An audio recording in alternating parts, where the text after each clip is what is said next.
Hello, dear students. I hope you all are doing great and must be doing a rock solid preparation to crack your goal this year. So, today we bring to you a very small and quick lecture on how do we calculate electrical potential due to an electrical dipole. So, you must have done this exercise to calculate electrical field due to an electrical dipole in the previous chapter. So, you are well aware of the concepts of what is an electrical dipole.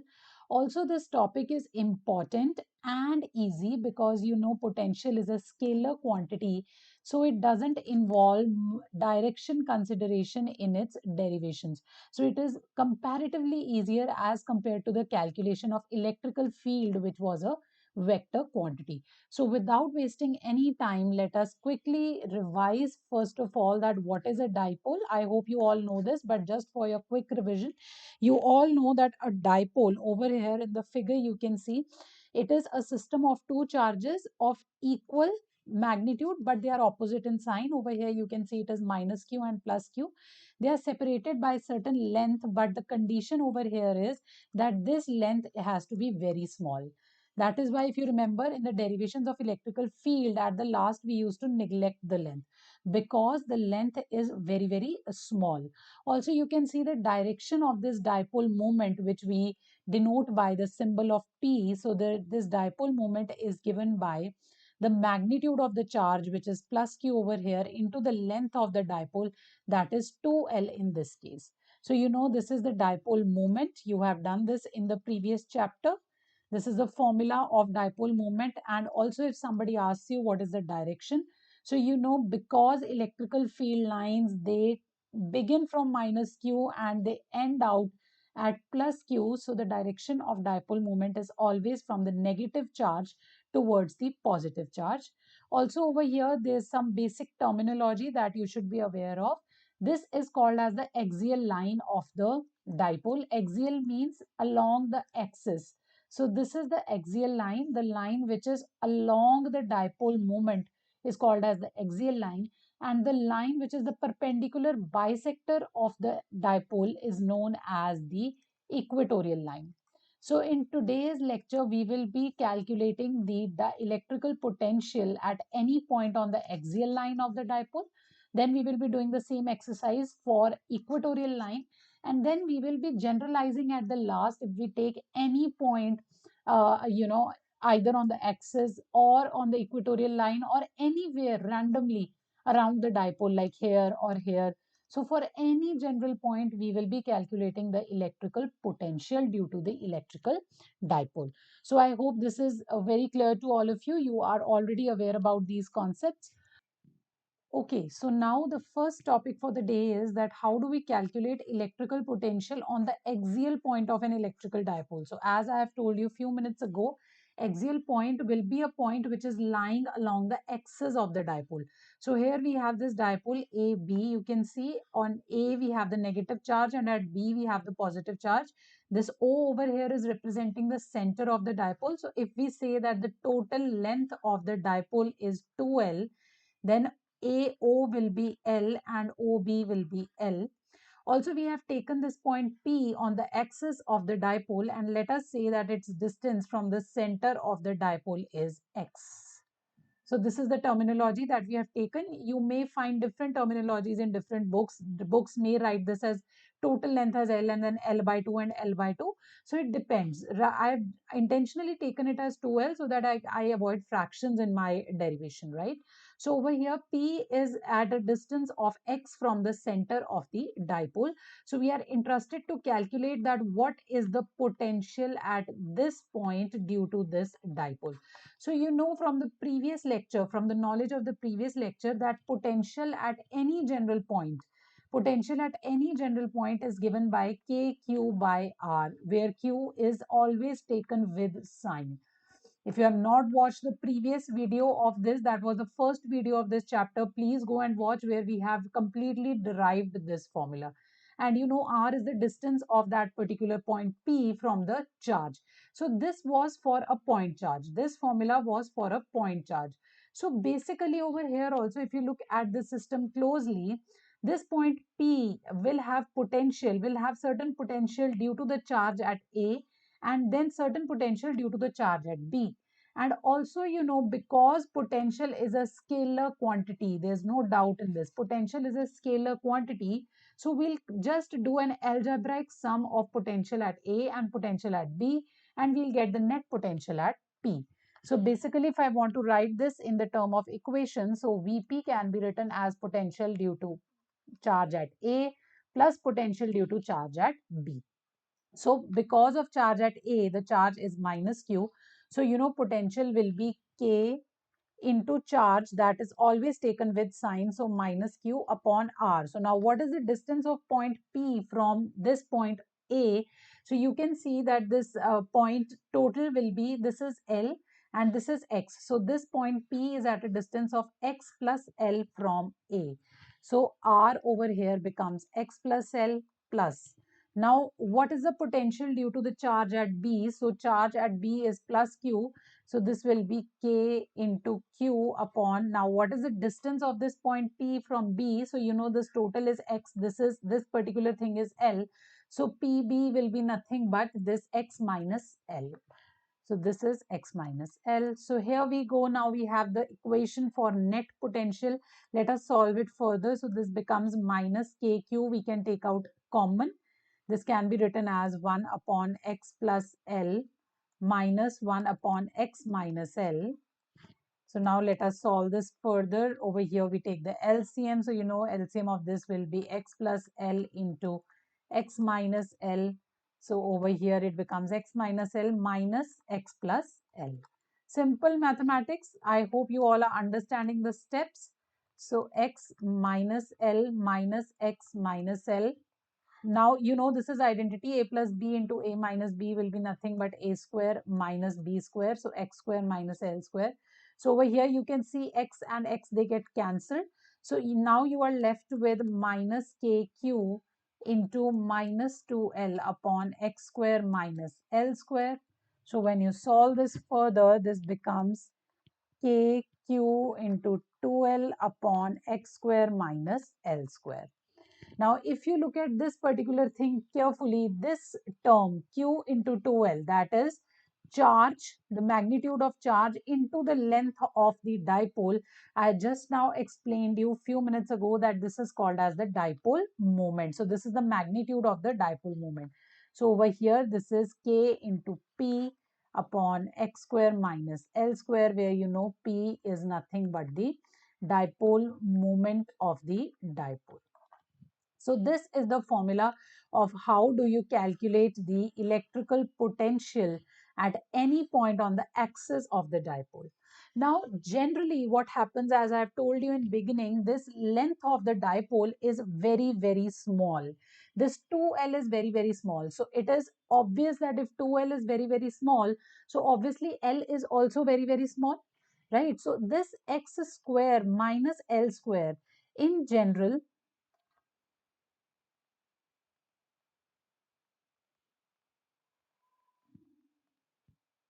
sorry for the inconvenience. So over here, this X square minus L square is nothing but approximately equal to X square only, because L is very small.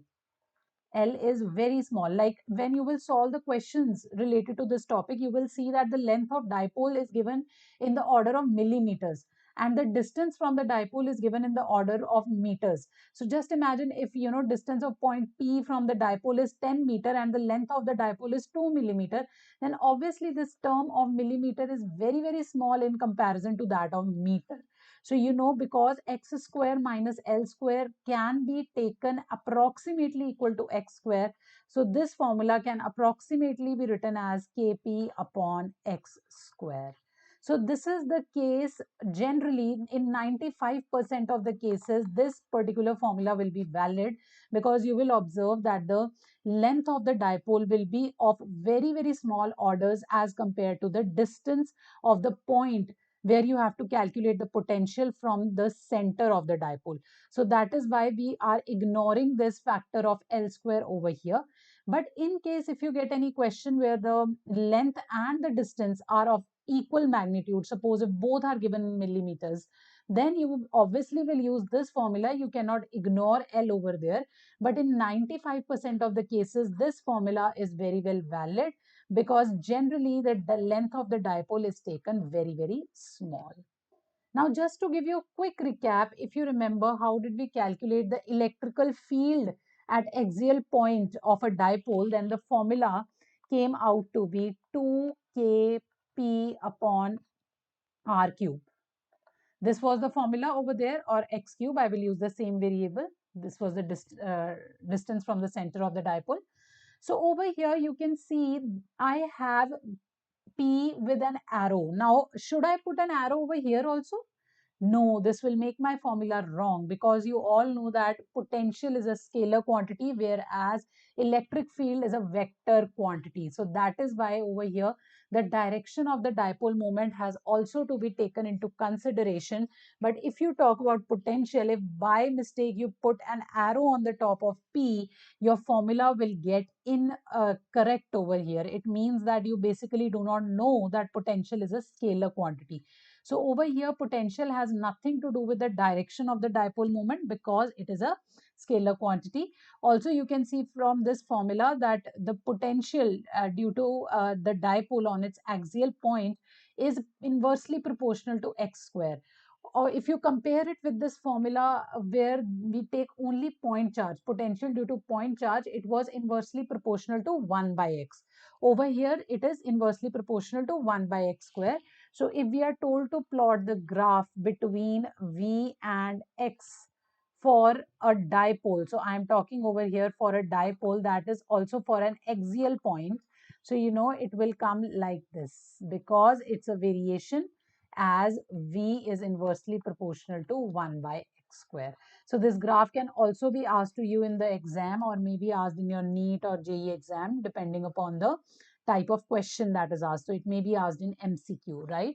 So I hope this particular thing is clear to you. Please quickly note this down with you. I hope you people are sitting with your notebooks on, your pens in your hand. That is the correct way to take the lecture. Okay, so now let us go on to calculating the electrostatic potential on the equatorial point of an electrical dipole. As discussed with you in the beginning, equatorial point is nothing but any point on the perpendicular bisector of the dipole. So if this is the dipole over here, you can see in the figure, let us name it as AB.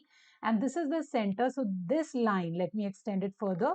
So this line is basically representing the perpendicular bisector of this particular dipole AB. So now we will calculate the electrostatic potential on any point on this line. So we have taken a general point P on the equatorial line of the dipole. So let us say its distance from the center is x. So I'm not changing any variables. In axial also we took the distance from the center as x. So over here also we take the distance of point P from the center as x. You know the total length of the dipole. Let us assume that this is 2L. So this particular length will be L and this will also be. So now we are interested to calculate the potential at P. Over here also, you know, there is no problem of direction because potential is a scalar quantity. So you can very easily just join these points like this. Now, you know, potential at P will be potential due to A, due to charge at A, plus potential due to charge at B. In electric field, if you remember in this particular thing, we used to do all that cos theta and sin theta because we were taking into consideration the direction, because electrical field is a directional property. It is a vector quantity. But over here, because potential is scalar, so there's no need of direction or anything. We just have to take the algebraic sum of VA and VB. So let us write down the equation. You know, potential at P will be equal to potential due to charge at A plus potential due to charge at B. So you know charge at A is a negative charge. So this will be K into minus Q upon. Now what is the distance of this point P from point A? So as you can look over here in this triangle, right triangle PAO. So in triangle PAO, you can see that this particular thing is the hypotenuse. So AP square will be nothing but AO square plus PO square. So AO is L square plus PO square will be X square. So AP will be nothing but under root of L square plus X square. So this is the distance of the point P from A, that is x square plus L square. So over here R will be nothing but under root of x square plus L square. Now plus VB. So over here you can see the charge is positive.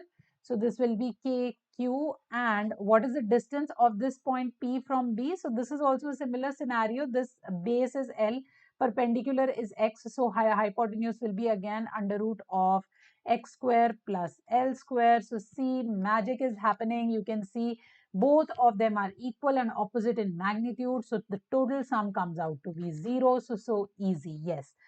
Don't get surprised. The value of potential on any point at the equatorial point of an electrical dipole is always 0.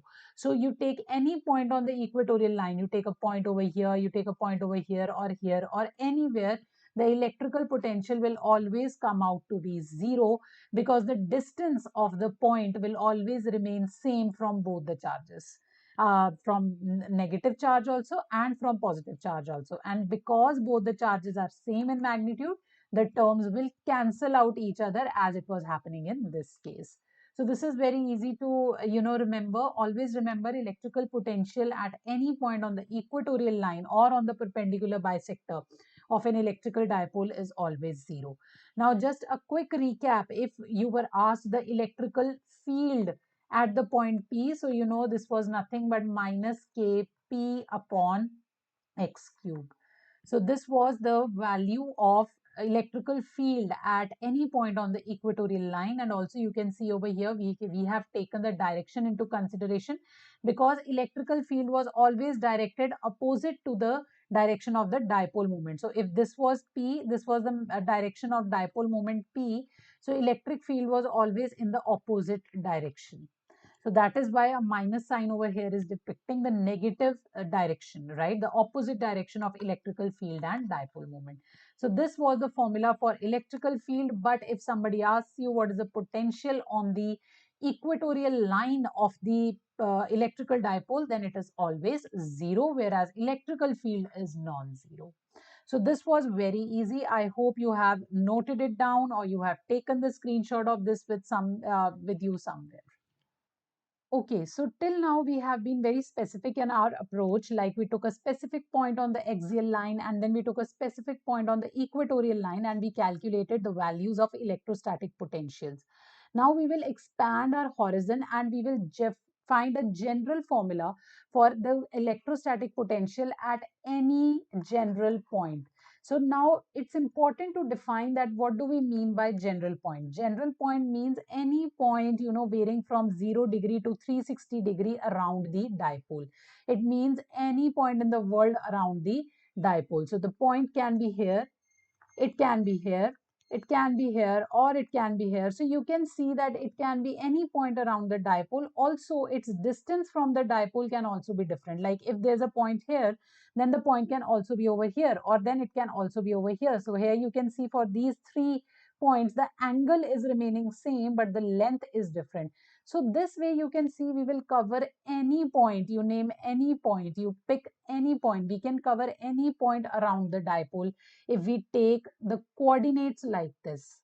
So for this particular case, we are taking any random point P, and we are imagining it's spherical polar coordinates that are r comma theta. Now, what do you mean by r over here and theta over here? Please understand very carefully. R is representing the distance of the point P from the center. So this is the center of the dipole. You know, we have taken this in the previous derivations also. So in the previous also, O was the center. So here also O is the center of the dipole. So R is the distance from the center of the dipole, and theta is the angle which this particular segment of OP is making with the dipole moment. Dipole moment is always directed from negative charge towards the positive charge. So this is the direction of dipole moment, and theta is this particular angle which is made with dipole moment. So angle with dipole moment. Now here is the twist over here. Many a times examiner will give you a diagram and will mark this particular angle for you in the question. Now what happens 90% of the time, students, they forget to subtract 180 degree from this angle to get this angle. because now when we are going to derive this formula for any general point, the theta that we have taken is the angle that is made with the dipole moment. And this is the angle that is made in the direction opposite to the dipole moment. So that will make your question go wrong. Please be very careful that the theta that has to be taken is the angle which has been made with the direction of the dipole moment. So I hope this is clear to everyone that what is r, what is theta.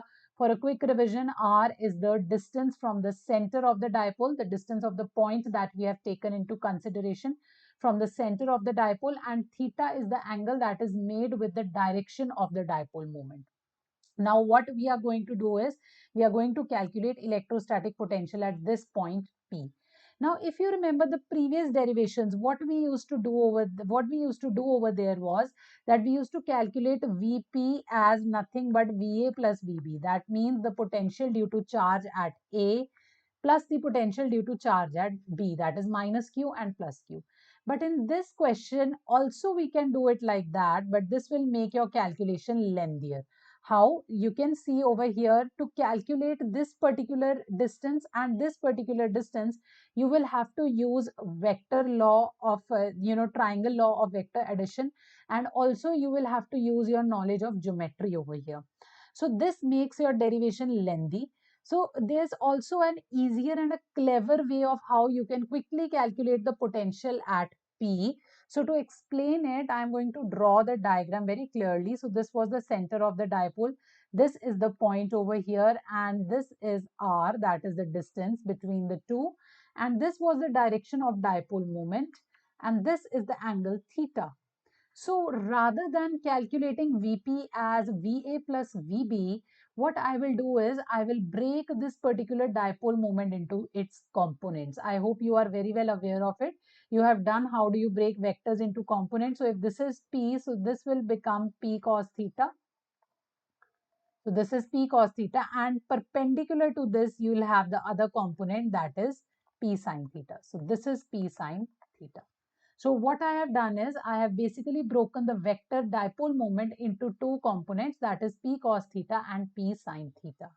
Now, how will this benefit you? The next question in your mind would be that how this different approach is going to make my calculation easier and is going to benefit me. So now if you observe carefully this point P, and if you observe this dipole P cos theta, the point P is lying on the axis of P cos theta.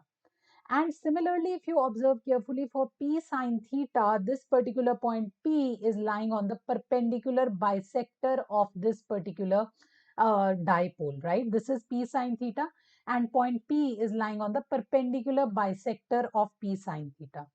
So it means that rather than writing Vp as Va plus Vb, so this is actually a lengthy approach over here. I can write down Vp as potential because of P cos theta plus potential due to the dipole P sine theta. That is also one and the same thing, right? So I have taken into consideration both the possible components, that is P cos theta and P sine theta. Now, what is the benefit over here? If you look at P cos theta, P lies on the axial line. And if you look at this P sine theta, the point P lies on the equatorial line. For these particular cases, you have already derived the formulas previously. If you look at P cos theta, P is at the axial line. So you know that the electrical potential at P at the axial line can be written as Kp upon the distance you can see is R over here, that is R square. But now what is the mistake I have made over here? See, in the previous cases, the dipole moment was P. But over here, the value of dipole moment is not P, it is rather P cos theta. So rather than writing P over here, it will be P cos theta. So I have done nothing. I have just written the formula of axial line, but I have replaced the value P with P cos theta, because in this case, the dipole moment is P cos theta. The magnitude of dipole moment is P cos theta. And for equatorial line, it's very easy. If you remember, we had derived that any point on the equatorial line of a dipole is the value of electrostatic potential at that point is always 0. So this will be 0. So generally, you can write down that for any point P, the potential due to the dipole is given as kp cos theta upon r square. So this formula is going to be of great help. Now, if you will check for other textbooks or somewhere, they have derived this formula, by taking this vector as r1 and this vector as r2, and then applying all that triangle law of vector addition, and using the formulas cos theta and the vector resultant vector and all those formulas. But there's no need to do this. You can just break down this p into components, p cos theta and p sin theta, and you can try this for any random point. Even if you take a point over here and then you break the components, you will find that for p cos theta, the point will be always on the axial line, and for p sin theta, the point will be always on equatorial line. So rather than writing Vp as sum of Va and Vb, I have written Vp as sum of potential due to the p cos theta and potential due to p sin theta. So addition of the two, because it is scalar, will not take into consideration the direction. So you can very well do this derivation in exam. There is nothing wrong in it. Rather, it is more easier and time saving. So this is the formula for any general point of the dipole. You can find out the potential at any general point due to the dipole. Now let us see how does this reduce to the cases we have done just now. So Vp over here is nothing but Kp cos theta upon Kp cos theta upon r square.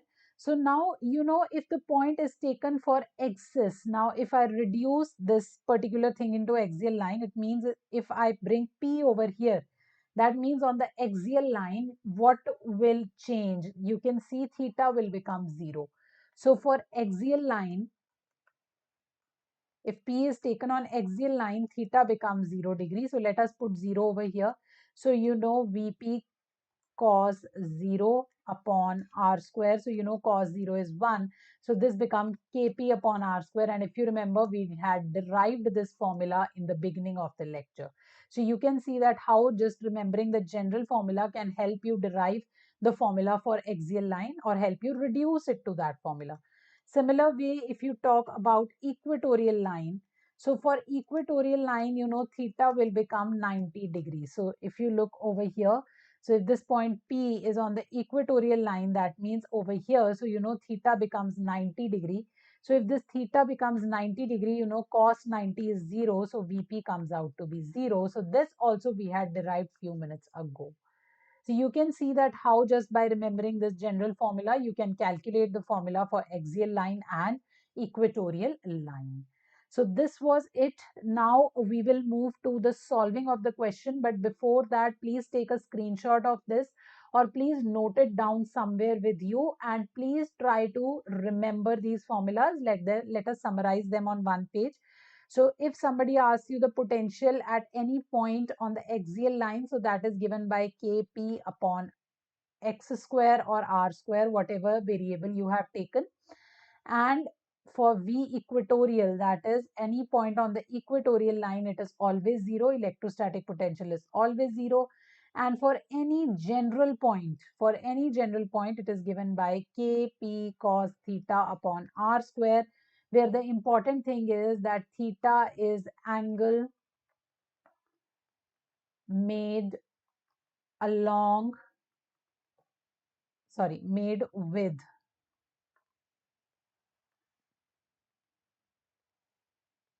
the direction of dipole moment. So this thing you have to remember over here. So please take a screenshot of this, note these formulas down, try to remember them. Now let us move.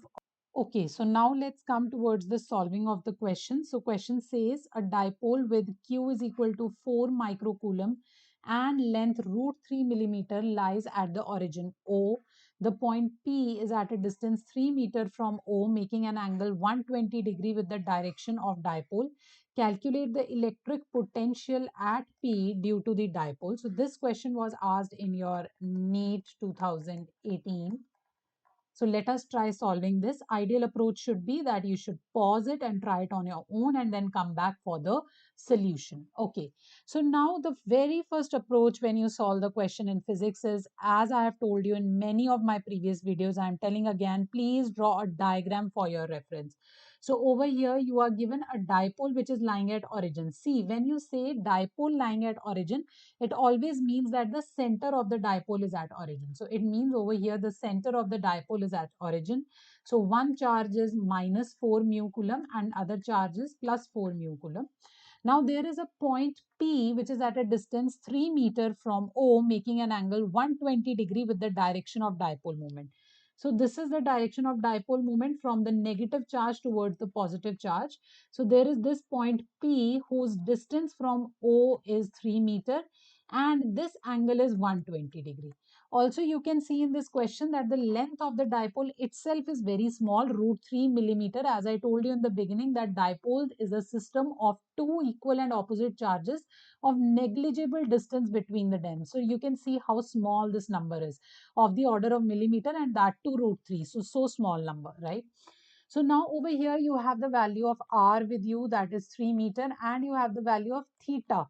So is it actually theta? Yes, this is actually theta. As I told you, you have to take care before putting in the value of theta, because it was possible that this theta must have been given. Like if suppose this was given 60 degree, then theta would not have been 60, rather it would have been 180 minus 60, that is 120 degree. So please take care. This question is pretty easy, right? The examiner has been very, very lenient towards each one of us, because the examiner has already provided the correct angle, that is with the direction of dipole moment. So theta over here is 120 degree. You know, P over here is serving as any general point. So just now we have done the derivation. So we know that the potential at any general point P due to an electric dipole is given by the formula Kp cos theta upon r square. Now let us put in the values. You know, K is 9 into 10 raised to power 9 Newton meter square per coulomb square. And P, you know, this is dipole moment, and the value of dipole moment is given by the magnitude of charge into the length of the dipole, into cos theta will be cos 120 degree, R is 3, so 3 square.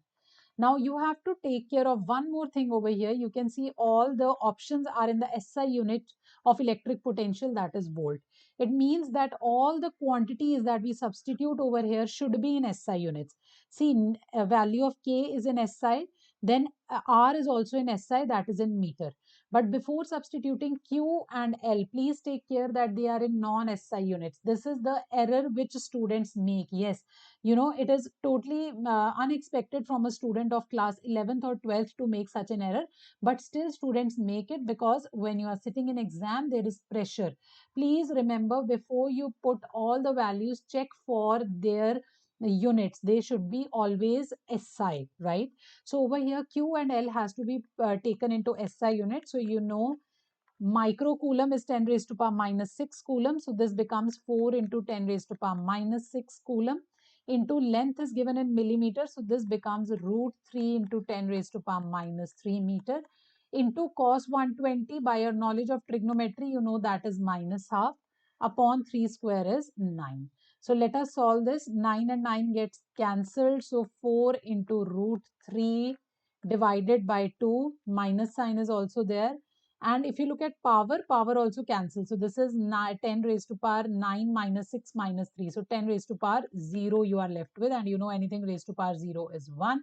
So when you solve this, you get minus 2 root 3 volt.